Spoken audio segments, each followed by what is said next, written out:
Good morning. Welcome to Bible study. We are continuing on in the book of Job. Quick note for Job, I'm probably just going to put the first chapter I'm talking about, but it won't just be like Job 3. So like the title of this is Job 3, but I'm going to be going farther. It was kind of hard to kind of time certain things, and I'm trying to also synchronize this with the in-person study.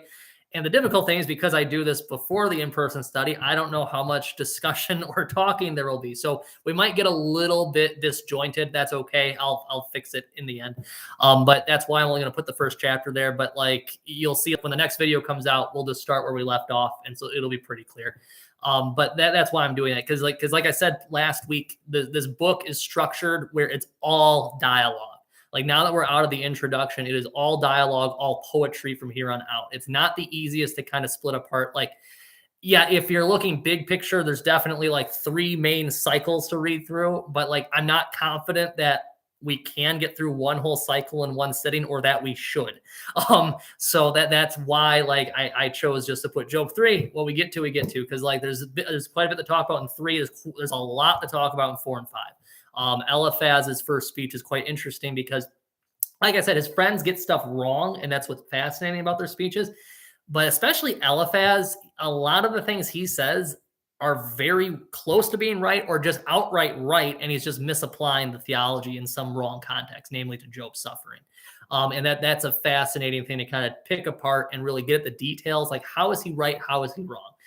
Bildad and Zophar, the other two friends, usually they're easier to pick apart. Eliphaz is the more difficult one. I don't know if I should say difficult, but at least more intellectually interesting to kind of dig into. Bildad and Zophar, it's more like they're just kind of blaming Job for causing all this himself when it's clearly not his fault. And they're a lot less helpful, but once in a while they do say something too that's kind of interesting. And like I said, in the third cycle, Zophar doesn't even talk. He's just done with Job at that point. So we'll get there when we get there, but that third cycle kind of gets cut short, and then we have an extended Job speech, and then Elihu butts in because these three friends, like Job, you get the idea. They're men. They're respected men of the community. So that probably means they're at least like, I mean, if Job had 10 kids, he's probably in his 50s or 60s at a minimum, you would think. And the children are grown. That's the other big thing. So he's at least in his 50s or 60s, if not older. And especially in that culture, elders of the community are very respected. So you have these three friends are talking, and then Elihu, this young guy, butts in and kind of tries to set things right. And so there's certain things too where I read his speech and go, is he all right or wrong? Is his purpose to correct? Is his purpose to kind of also give some wrong ideas there, and God's got to fix everyone's wrong ideas in the end? I don't know. It's something I got to dig into Elihu, because Elihu's the one that throughout my life I was reading, what is the purpose of Elihu? But that's weeks away, so don't let me get you distracted on that. But we're focusing today on Job's suffering and what Eliphaz mostly says, and then we'll go from there. Let's open up with a word of prayer. Dear Jesus, thank you for watching over us. Thank you for loving us. Continue to guide us as we read this word, your word, especially in Job. This is quite difficult and challenging material we read through. So give us wisdom and give us hearts that are willing to learn and hearts that are willing to be humbled even. Where part of the learning in this book, Lord, as you've taught us, is that it involves actually understanding your relationship to us, how we are at your mercy. And for our salvation, that's a good thing. You save us. But Lord, just remind us of your great love for us and teach us to be humble. Teach us to know that this is your world. We are living in it, and we ought to serve you. We ask this in your name. Amen. There's a few ways, before I start with Job 3, there's a few ways of summarizing this book, the way a professor would summarize this book, but also he kind of use this in general. He'd use the phrase, God is God and you are not. And it's meant to humble you and really start to get your mind thinking the right way. The other way that I kind of tweak that phrase, I either use the direct quote from Job, where God is God, you are not, is a useful one. But God is great and we know him not is also a really helpful one that comes out of Elihu's speeches. And that's showing us that, yeah, God's bigger than us and we can't fully comprehend him. So like we can't reach up to his status. We can't do it. We need him to come down to us one way or another. The other way that I kind of came up with while I was preparing our readings today, and this is the one I kind of really like right now, at least where I'm feeling in my personal life and with this book, is that this is God's world and you're living in it. And what I like about that phrase is the God is God, you are not phrase can come across as very heavy-handed, where it doesn't bring in the gospel as strongly as it might or as it should necessarily. Whereas this is God's world and you're living in it, it kind of clues you in like, okay, I shouldn't sin. I shouldn't make God mad, but God's still the one in charge and he's willing to forgive me. He's willing to send his son to die and to rise. And that's what I like, because that's really where this book is going, where this book is very much humbling. And God is God, you are not is a great way of summarizing this, because no other phrase really humbles you like that one, especially when you're tying it in with the subject matter in the book. But like the best way of kind of describing the whole picture of Job, I think, is bringing in a little bit more gospel, and that's saying this is God's world and you're living in it. Because it's God's world, you don't get to dictate what God does in his world, in his creation. That you are part of that creation, you are a creature, and you are at God's mercy for better or for worse. And that really is the teaching of this book. And that's what we'll kind of get at today, especially with Job's first chapter.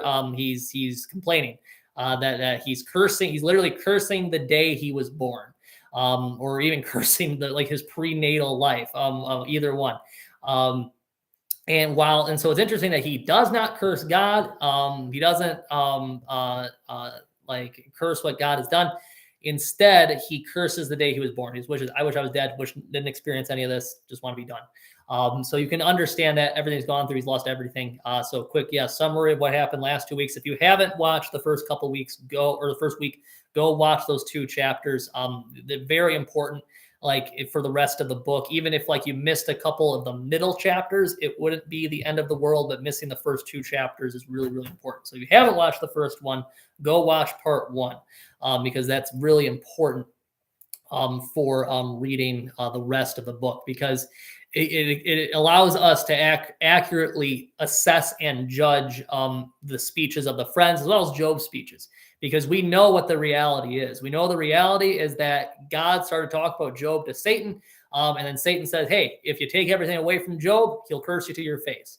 And then it turns out Job didn't do that, but Job is going to struggle. And it seems like Satan's at work amongst the friends and even in Job to begin to tempt him to create some kind of sin, to tempt him with some kind of sin, where Satan's not done with Job. Satan kind of lost the initial bet. Job did not curse God to his face, but we'll see that there's more going on here, a lot more going on here as we discuss these very difficult matters about, is retribution how God works? Is everything that wrong that happens to you, all the bad things that happen to you, is that all punishment or not? I'm going to tell you no. But this is what's important about this book. You don't completely get that concept that anything bad that happens to you is not punishment. That more comes out of other places in Scripture. It doesn't so much come out of this book. The reason why we pastors can confidently say, hey, this bad thing that happened to you, it's not God punishing you. The reason why we can say that is because theologically, we believe that Jesus took all the punishment upon himself on the cross. So whatever punishment you deserve, he's taken it.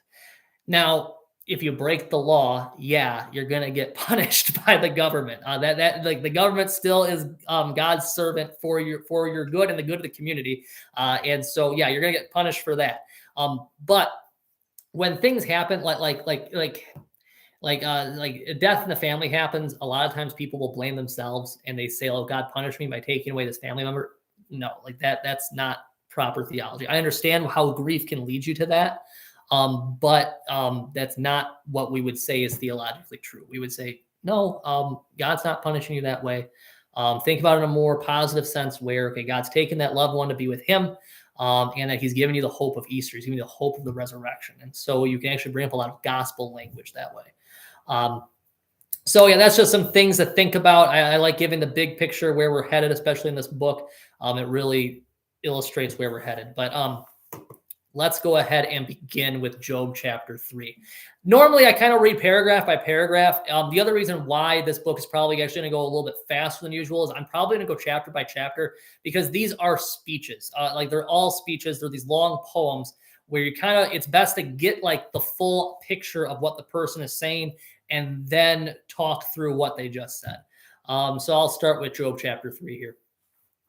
After this, Job opened his mouth and cursed the day of his birth. And Job said, let the day perish on which I was born, and the night that said, a man is conceived. Let that day be darkness. May God above not seek it, nor light shine upon it. Let gloom and deep darkness claim it. Let clouds dwell upon it. Let the blackness of the day terrify it. That night let thick darkness seize it. Let it not rejoice among the days of the year. Let it not come into the number of the months. Excuse me. Behold, let that night be barren. Let no joyful cry enter it. Let those curse it who curse the day, who are ready to rouse up Leviathan. Let the stars of its dawn be dark. Let it hope for light, but have none, nor see the eyelids of the morning, because it did not shut the doors of my mother's womb, nor hide trouble from my eyes. Why did I not die at birth, come out from the womb and expire? Why did knees receive me, or why the breasts that I should nurse? For then I would have lain down and been quiet. I would have slept, that I would have been at rest. With kings and counselors of the earth who rebuilt ruins for themselves, or with princes who had gold, who filled their houses with silver? Or why was I not hidden as a stillborn, or why was I not as a hidden stillborn child, as infants who never see the light? There the wicked cease from troubling, and there the weary are at rest. There the prisoners are at ease together, they hear not the voice of the taskmaster. The small and the great are there, and the slave is free from his master. Why is light given to him who is in misery, and life to the bitter in soul, who long for death, but it comes not, and dig for it more than the hidden treasure, who rejoice exceedingly and are glad when they find the grave? Why is light given to a man whose way is hidden, whom God has hedged in? For my sign comes instead of my bread, and my groanings are poured out like water. For the thing that I fear comes upon me, and what I dread befalls me. I am not at ease, for I am quiet. I have no rest, but trouble comes. First thing, some Christians think that Christians should always be happy and joyful, and this chapter is a hard no to that statement. Probably the hardest no in all Scripture.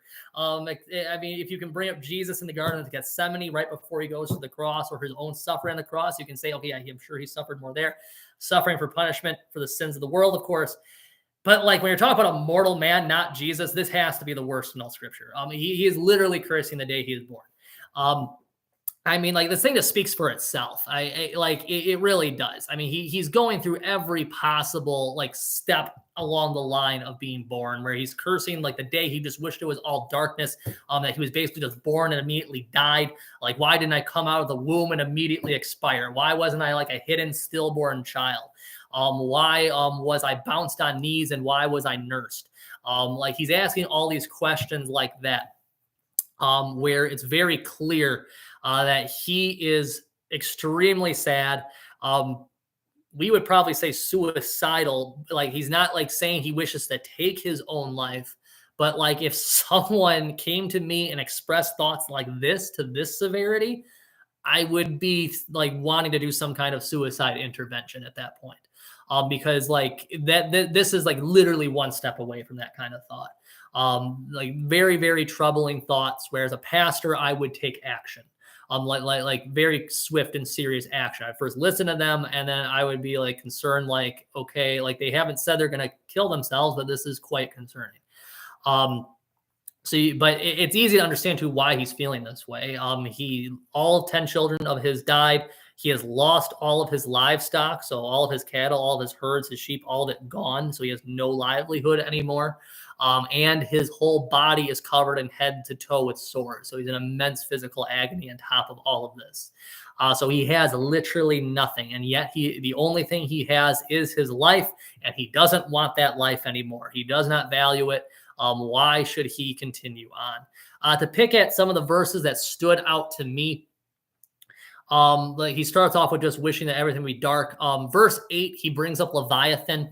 We'll talk a lot more about Leviathan and Behemoth as well when we close the book. God brings them up. There's a lot of debate about what actual animal Leviathan and Behemoth are. Behemoth shows up only in a really, like, I don't know if Behemoth shows up anywhere besides Job. I'll look more into that when we get to that. But Leviathan, I know, shows up definitely more than Behemoth. Leviathan shows up here, shows up at the end of Job, also shows up in several Psalms. Usually Leviathan is pictured as this mythological sea creature, sometimes almost primordial in the Psalms.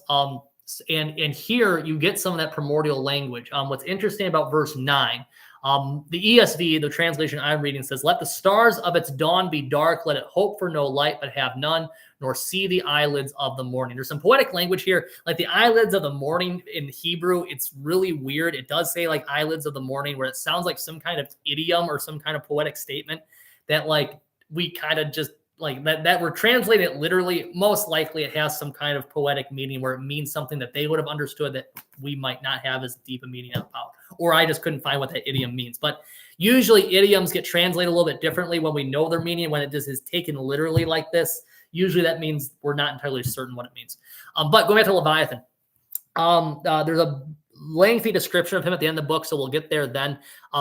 If it is a real physical animal, it's most likely a crocodile. However, like at the end of the book, Leviathan breathes fire. And what's interesting too about verse 9 here is that you have the "let the stars of its dawn be dark." Now that's a pronoun, and that's a masculine singular pronoun in the Hebrew. So like pronouns work, give you some grammar here. You refer back to the closest antecedent. What's interesting about verse 9 is the closest antecedent is not the day Job was born, which is what he's talking about. So that's how my translation takes it. It's assuming he's still talking about the day. But there's at least one historical example where they understand that the dawn being darkened is actually done by Leviathan. Where he's this big dragon eclipsing the sun itself. It's kind of a neat image. Now, I don't know if that's what Job is saying about Leviathan, but because I think he is probably more likely talking about the day still, because that's kind of an aside where he's saying, "Let those who curse it curse the day, who are ready to rouse up Leviathan." So he's basically saying the people who are willing to go make this big sea creature angry, let them curse my day too. Like those are the people I kind of want to mess with, because I want them to, because if they can take on Leviathan, they can end me too. So that's how I kind of take what he's saying. But we'll talk about Leviathan and Behemoth a lot more when we get to them and way at the end of the book. But this is kind of hinting at some of these big. I think they're mythological. The reason why I think they're mythological is that they come at the very end of God's speeches, and one way you can understand it is God is saying that He is greater than even the worst thing that you can imagine. And it's a very fascinating way of kind of thinking about the book, because instead of making it very literal, these are real animals, God's just saying, "Hey, I'm stronger than what you can imagine. I can make something worse than your worst nightmare." That's kind of how I understand that ending. And so Leviathan showing up here, being this like either alongside all this darkness imagery or literally ushering in darkness. Either way you want to understand it, he's put right alongside darkness. He's a being of darkness. And like I said, when he's talking about almost like this primordial being, not of course superseding God, but usually Leviathan opposes God in the Psalms, where it's another satanic imagery, where dragon, like in the sense of like serpentine dragon, like we usually think of like middle-aged medieval dragon with the wings and stuff. But they probably more thought of like if Leviathan is some kind of sea creature dragon, it's probably more like a Chinese dragon where there aren't really wings. It's just flying magically with like I'm doing even like, you can probably picture the serpentine dragon look of a Chinese dragon. That's kind of how I picture Leviathan. But that's my own interpretation of that. That's something where you're free to debate. There's not really much theology hinging on what Leviathan is. So whatever you want it to be, go for it. If you can, as long as you can base it on the scripture that we have. But yeah, it's interesting to kind of speculate on that. But the point though, I kind of got sidetracked by talking about that, is that Job is cursing the day of his birth, that he is cursing it, and that he wishes that he just would have slept. Like he's thinking like, let me just go to sleep like the kings of this earth who did a lot. And he kind of works his way down, where he's like, he starts with the kings and everything. He's like, okay, or the princes. And then he jumps all the way to a stillborn child or an infant who never sees the light, or even like the wicked. He's like, like even though Job thinks he's righteous, and according to the book, he is perfect.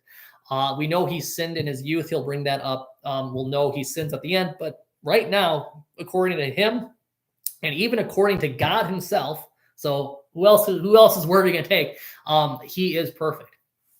So he's really being disingenuous to himself by saying he wants to be with the wicked. But what he's saying is, well, the wicked cease from their trouble. Like when they die, they go to rest. Where like, I just want to die and go to sleep, where he's taking the understanding of Sheol and death to be this great sleep. God awakens us one day. We'll get to that in Job 19, which is one of the great Old Testament readings on Easter Sunday of all things.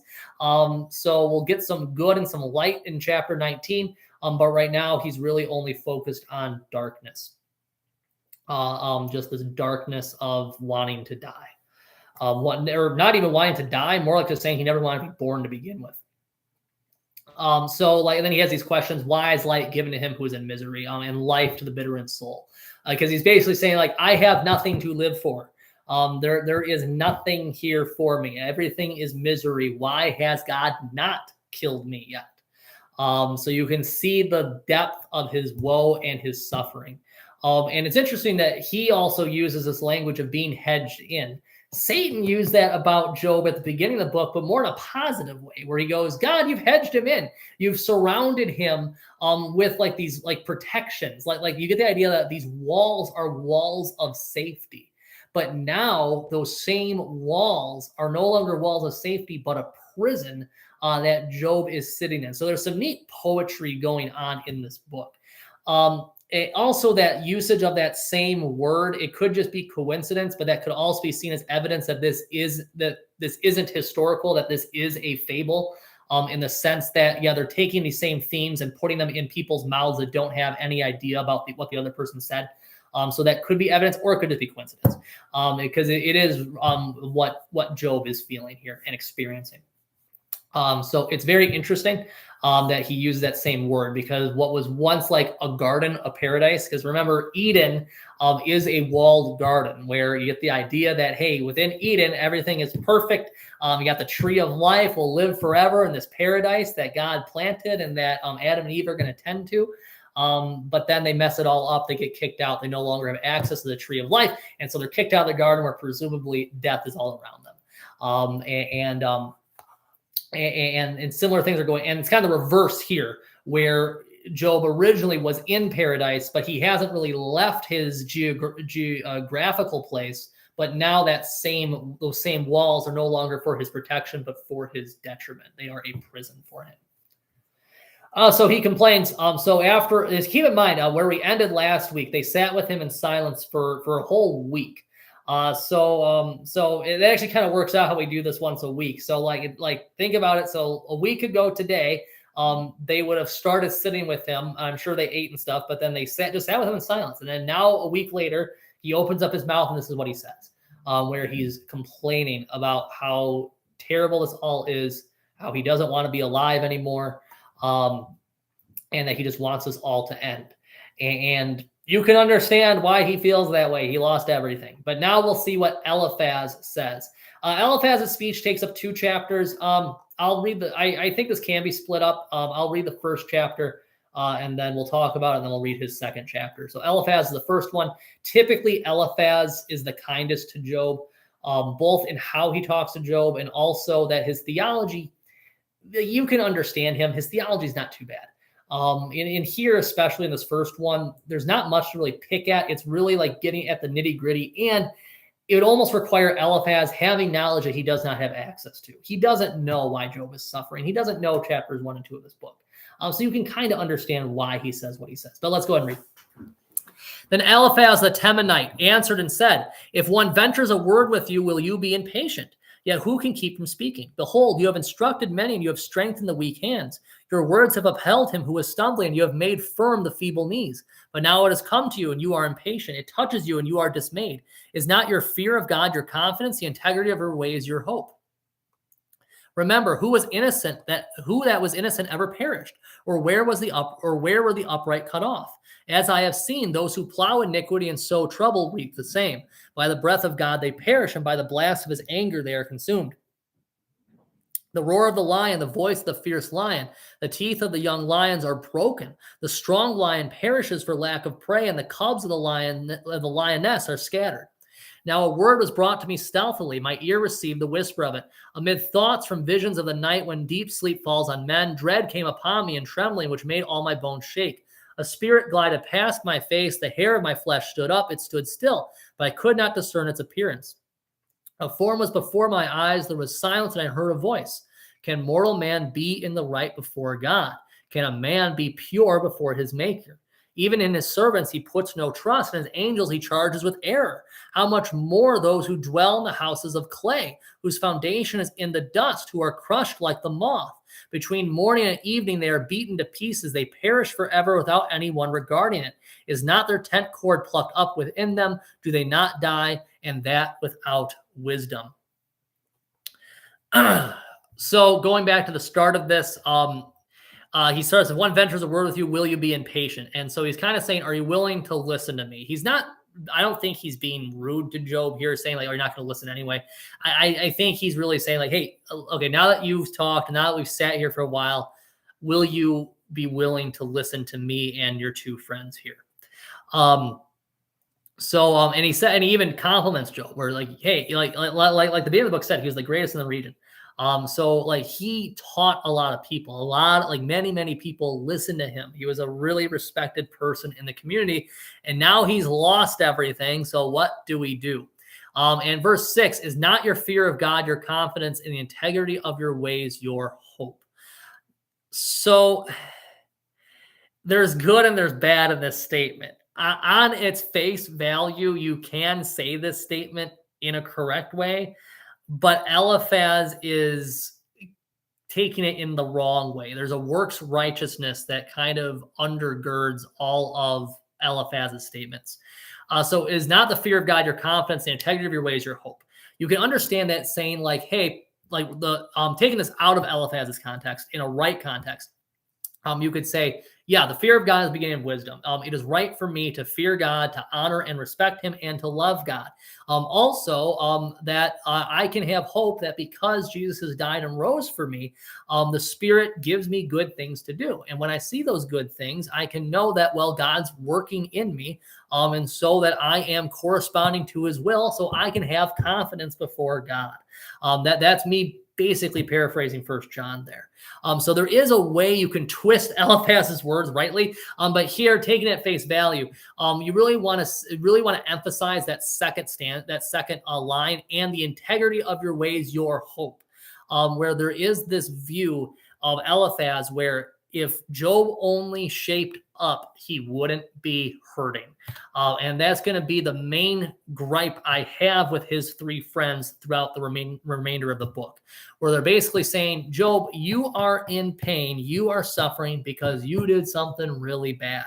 If you repent of that thing or you go and do good, God will reward you. And like I've said at the beginning, God can reward us for doing good. God can I don't think he will punish us for doing bad, but like we can receive punishment for doing bad, in at least as far as the civic law is concerned. But the integrity of your ways isn't your ultimate hope. Note how much like preamble I had to say to get to that point where it comes from the crucifixion, resurrection of Jesus. That's the ultimate hope. Like his hope should be in God saving him. And Job's hope is in God saving him. Like I said, Job 19 will be the proof of that later on. But we can't just trust in our own works. I mean, this is basic Lutheran theology. We know we can't trust in our own works.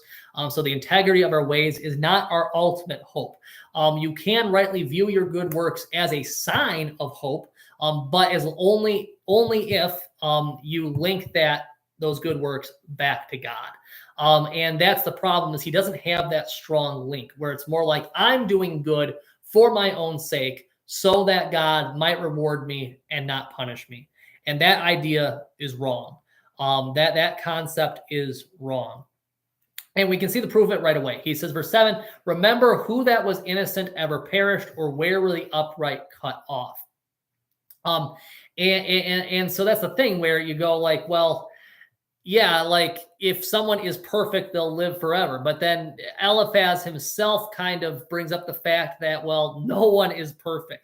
And so this isn't like the worst thing in the world where he's not immediately charging him, at least in this first chapter, with some terrible wrong. He's basically saying, look, Job, no one's perfect.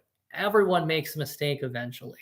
So this is only natural. You may end up dying. If you do good, you might come out of this. But just turn around, do good, and God will reward you. Where were we? So verse 12. Or no, I'm even farther up. So verse 7.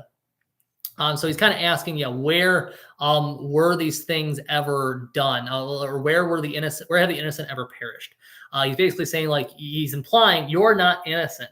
And then he brings up this description about these lions, where these lions hurt one another, and that by the breath of God they perish. And so he's basically saying, hey, that when God takes away his breath of life, then things die. And so he's basically saying, hey, it might be that you, Job, are pretty close to losing that breath of life. So you're pretty close to losing that breath of life. And that's okay. We eventually all die. None of us are perfect. And so there is this also implicit call to just trust in God's good grace too. So that's why Eliphaz isn't bad. The problem is it's not that cut and dry. It's not that cut and dry that if you do good, you get rewarded. If you do bad, God punishes you. It's not quite that cut and dry. There's a bit more nuance. And frankly, like I said, you're living in God's world. God can choose how things go. And that ultimately he chose to send his son to die and to rise. So we have that ultimate hope. But like in the day-to-day, things can vary. You might have some challenges, and then we typically say those challenges are there to teach us. But like the beginning of this book said, we don't entirely know that for certain. You can't be confident if it's outside of God's word, where something bad might happen to you in your life, and years down the road, you kind of realize why that bad thing happened, some good that came out of it, and you can praise and thank God for doing that good. But you don't have an official word from God that verifies that is actually why that happened. You can't 100% ever know. And that's something this book teaches. It's a difficult teaching, but that is where it's going, is you can't fully know unless God just tells you. Otherwise, you go to more general statements like 2 Corinthians 12, where God tells Paul, my grace is sufficient. Where whatever pain or suffering or trial you're going through, know that Christ has died and rose. So you are saved. You are forever saved. Take solace in that. Whatever suffering you experience, you're suffering alongside the cross of Christ. And so take up your cross and follow Jesus, and know that when the cross crushes you, know that Christ will pick it up for you and bear the rest of it in your place. And he already has taken all the punishment upon himself. So think about things like that. But the thing is, Eliphaz kind of understands where he's going with this, because he brings up this fact down farther. When like this is related to verse 7, who is innocent that never perished. He kind of points out the fact that everyone dies. And so if the innocent don't die, but everyone dies, then no one is innocent. It's basic syllogistic logic there. And he doesn't do it quite like I just did, but that's his point. In verse 17, can a mortal man be right before God? Can a man be pure before his maker? Those are rhetorical questions where your answer is no. And this is parallel of what we just learned in Romans, where Paul comes to the same conclusion as Eliphaz here. No one's good. No one's righteous. Everyone is bad. That's why everyone dies. And that's his point. And then he even goes farther. Even in his servants, he puts no trust. In his angels, he charges with error. So this is where, like the first bit where he's talking about humanity, that's perfectly fine. When he goes into the angels, that's when you can begin to doubt Eliphaz again. Because on one hand, you can say, oh, he's only talking about the fallen angels. So of course, God is going to charge his own fallen angels with wrongdoing. But he doesn't say fallen angels. He just says angels. And so are those angels right or wrong? Like, is it that God is so, like, because you can view this as correct theology in the sense where you say, is God so perfect, so holy, so righteous, that even his angels have a degree of difference? And that is true. When you go into Isaiah 6 and you see the throne room of God, the angels have to cover their faces, cover their feet, and then and the other two wings they fly. The idea that they're shielding themselves, where they don't even measure up to God. So in that sense, it's true. Now, if he's viewing God as this tyrant, this taskmaster who isn't doing good, that's wrong.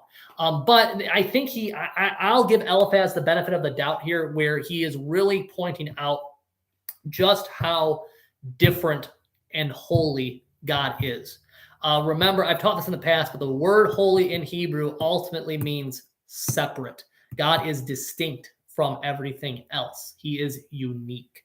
And putting ideas like this, even if it's in Eliphaz's mouth, into our heads is a good idea, because it's preparing us for where the end of the book comes, where it's clear that nothing besides God is right.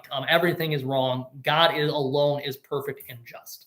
And so even if there's some negative context here where Eliphaz isn't 100% right, that like 80 to 90% that he is right clues us into where the book is going.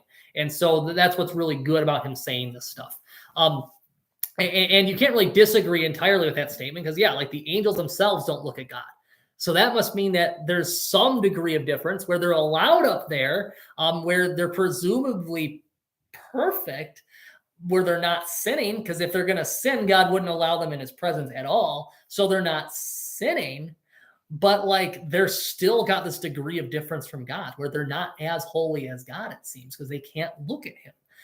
So like there is some kind of difference there. And so whether you say that's sin or error, or whether you say it's just they're not quite as holy, I don't know what the best way of describing that is. We're not given more detail.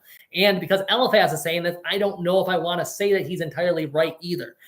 But it does raise a lot of very interesting questions. Because one solution to what Job's sin is, because Job's sin is highly debated. What his sin is at the end of the book. Remember, Job's not punished. Like all the bad that happens to Job is not because he sinned. He sins from saying something wrong at the end of the book. I think it's because, just like Elihu says, Job justifies himself instead of God. Where Job at the end is all about him and not about justifying God. Where we'll see that Job actually does justify God here quite a bit, where eventually he slips up and makes a mistake later on. But we're not at that point. We're not nearly at that point yet. Alternatively, the other sin, and then it might be that there's two sins going on here. The other sin is that Eliphaz is actually right here, and that no one can stand before God and claim to be perfect. Everyone is a sinner. You immediately become aware of the sin you've done, and that God alone is perfect. So however you want to take that, well, we'll explore the book and keep going. But it's interesting thoughts to kind of chew on and think about. Next, chapter 5. Call now. Is there anyone who will answer you? To which of the holy ones will you turn? Surely vexation kills the fool, and jealousy slays the simple. I have seen the fool taking root, but suddenly I cursed his dwelling. His children are far from safety. They are crushed in the gate, and there's no one to deliver them. The hungry eat his harvest, and he takes it even out of thorns. And the thirsty pant after his wealth, for affliction does not come from the dust, nor does trouble sprout from the ground, but man is born to trouble as the sparks fly upward. As for me, I would seek God, and to God I would commit my cause, who does great things and unsearchable, marvelous things without number. He gives rain on the earth and sends water on the fields. He sets on high those who are lowly, and those who mourn are lifted to safety. He frustrates the devices of the crafty so that their hands achieve no success. He catches the wise in their own craftiness, and the schemes of the wily are brought to a quick end. They meet with darkness in the daytime and grope at noonday as in the night. But he saves the needy from the sword of their mouth and from the hand of the mighty. So the poor have hope, and injustice shuts her mouth. Behold, blessed is the one whom God reproves. Therefore despise not the discipline of the Almighty. For he wounds, but he binds up. He shatters, but his hands heal. He will deliver you from 6 troubles, and 7 no evil shall touch you. In famine he will redeem you from death, and in war from the power of the sword. You shall be hidden from the lash of its tongue, and shall not fear destruction when it comes. At destruction and famine you shall laugh, and shall not fear the beasts of the earth. For you shall be in league with the stones of the field, and the beasts of the field shall be at peace with you. You shall know that your tent is at peace, and you shall inspect your fold and miss nothing. You shall also know that your offspring shall be many, and your descendants as the grass of the earth. You shall come to your grave in ripe old age, like a sheaf gathered up in its season. Behold, this we have searched out. It is true. Hear and know it for your good. Interesting stuff that he's saying here. He is implying a little bit that Job is a fool. He's not doing it too strongly where he's still being kind with him. He's saying, here's what I would do in my situation. But he says early on, surely vexation kills the fool and jealousy slays the simple. I've seen the fool taking root, but suddenly I cursed his dwelling. And then he goes in how his children are far from safety. They're crushed in the gate. There's no one to deliver them. And note how, like, children being crushed in the gate, like, I guess you could link like the children being dumb and standing out of this gate as they fall as a direct problem related to the father not teaching them right from wrong. So if he's saying that, like, your kids are dead because you're a fool, that's incredibly mean. Obviously, that's incredibly wrong for him to kind of imply that. And that's he is kind of implying that here, because his children were crushed to death when the building collapsed. So that is problematic that he says that. And then he also says that it's a given that when you seek God, you will receive good. And that's also kind of problematic, because Scripture teaches us that, well, when we worship Christ, when we love him, we're not actually promised good things. That we are actually, like, given suffering and trials, that we suffer alongside Jesus. This is basically an early form of the prosperity gospel, where Eliphaz is teaching that if you do good, God will give you good back. Now, the funny thing about this is, if you remove that, if you remove the root cause of you receiving good as you, and then replace it with God, that God in his good grace can give you all this good, then this is an excellent chapter talking about trusting in God and fully asking him for all the good things that he can provide. And that is the kind of faith we should have. But if you for a second think that God's going to give you good because you're good, no, that's wrong. And that's where Eliphaz trips up. Where, like I said, he's like 90% right, where he's saying God's the source of all this goodness. Trust in him to give you that good. That would be fine. But he's saying, though, hey, go, he especially combines with the first chapter, go and do good and God will reward you. That's not proper theology. So you can see the differences there, where he's pointing out wrongly that you got to do good to receive good. We don't live in a karma-based system like Hinduism, where we actually would believe that God is sovereign. He knows what is best, and sometimes what he desires and what he chooses to do sometimes hurts us. Sometimes isn't the most pleasant to experience. And that it's not like plug and play, where I do good, God gives me good, I do bad, God gives me bad. And the reason why that theology is wrong is, well, like I've been saying, we live in God's world. If it was that simple, that you do good and you receive good, you do bad and you receive bad, well, then it'd be so easy to manipulate God. And then God really isn't God. He's karma, or he's some kind of, I don't know, he's some kind of like machine that you put in something, you get the output. It's like computer code at that point. And that, like, if you put in the right input, you'll get the right input out. And then the other phrase is garbage in, garbage out. If you have a good code, but you put in the wrong input that isn't applicable to what the code is actually for, you'll get garbage out. And you can kind of see it the same way with Eliphaz's view on God, that you do good, God gives you good, you do bad, God gives you bad. And it's not, God's not that simplistic. That's what the book is teaching us. If God really is more complicated than we are, then you shouldn't expect a very, very simplistic system. Instead, God will create a simplistic system for us to understand one of his own creation and doing. And that system is justification by faith alone in Christ. That Jesus, he comes, he dies and rises, and because of his death, his sacrifice, all punishment is taken away from us and given to Christ.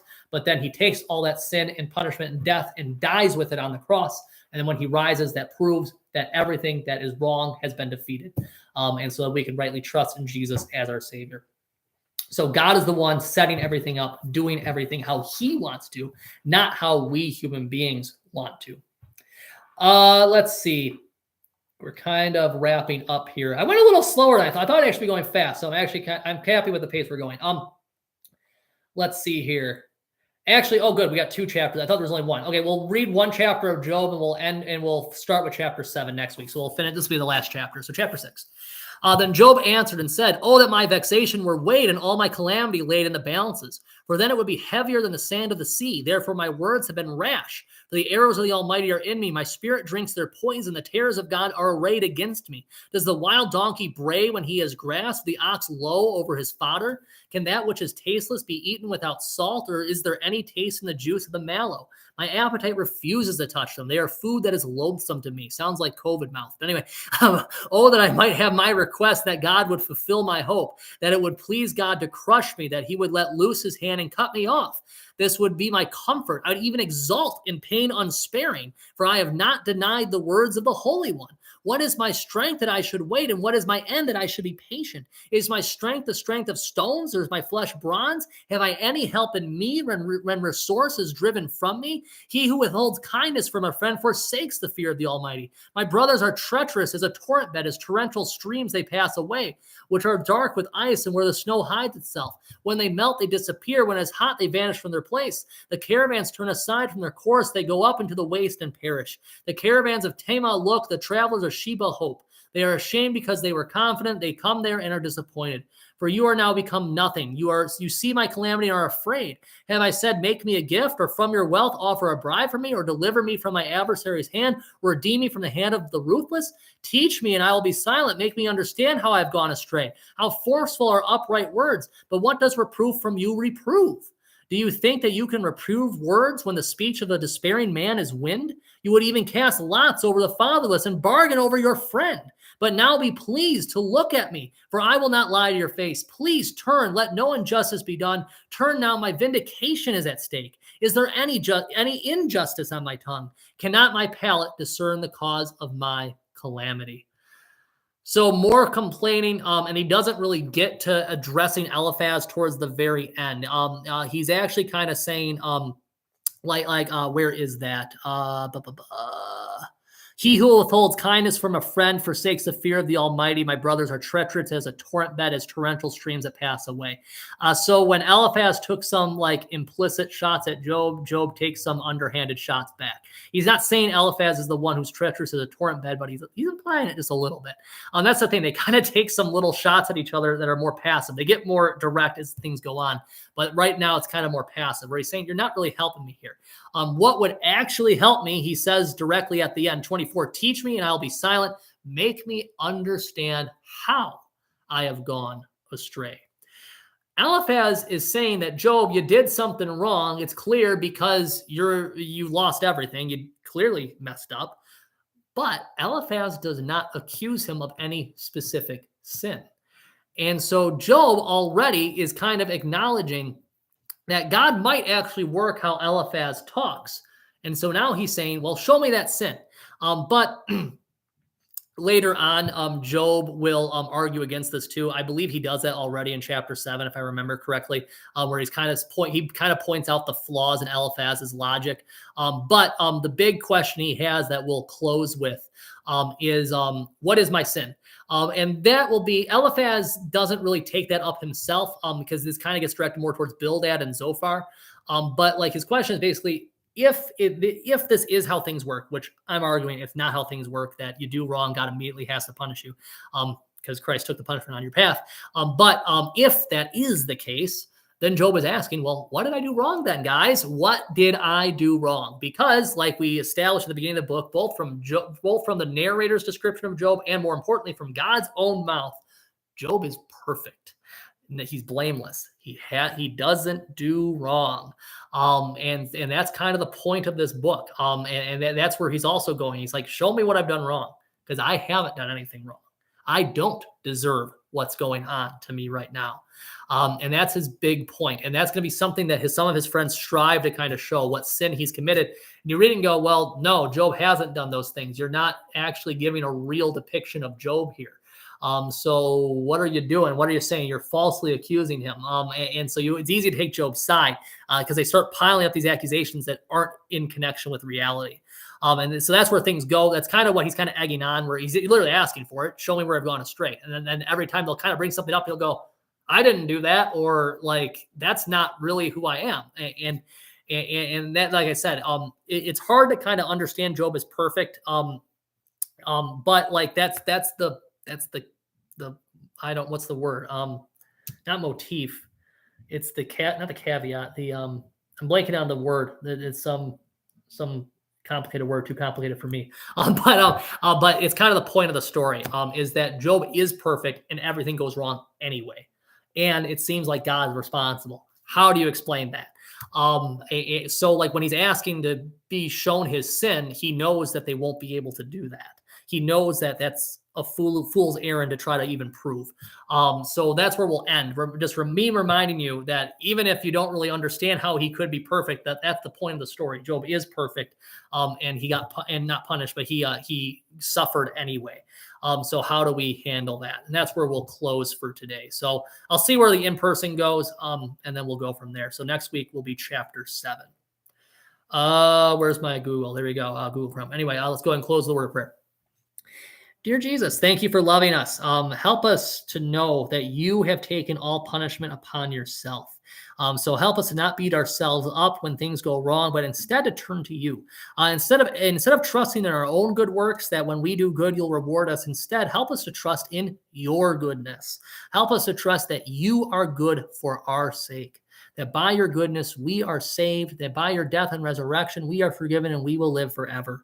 Help us to really trust that your grace is sufficient, that you are enough, and that whatever we suffer now, well, it will be taken care of in the next life. That you will raise us from the dead and give us what we need. And even now, we can call upon you at any time to give us what we so desperately need.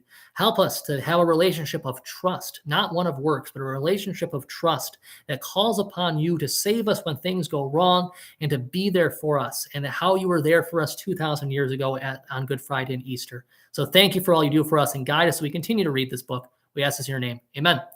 Thank you. It's always a pleasure going through this book. I look forward to next week. Have a wonderful week.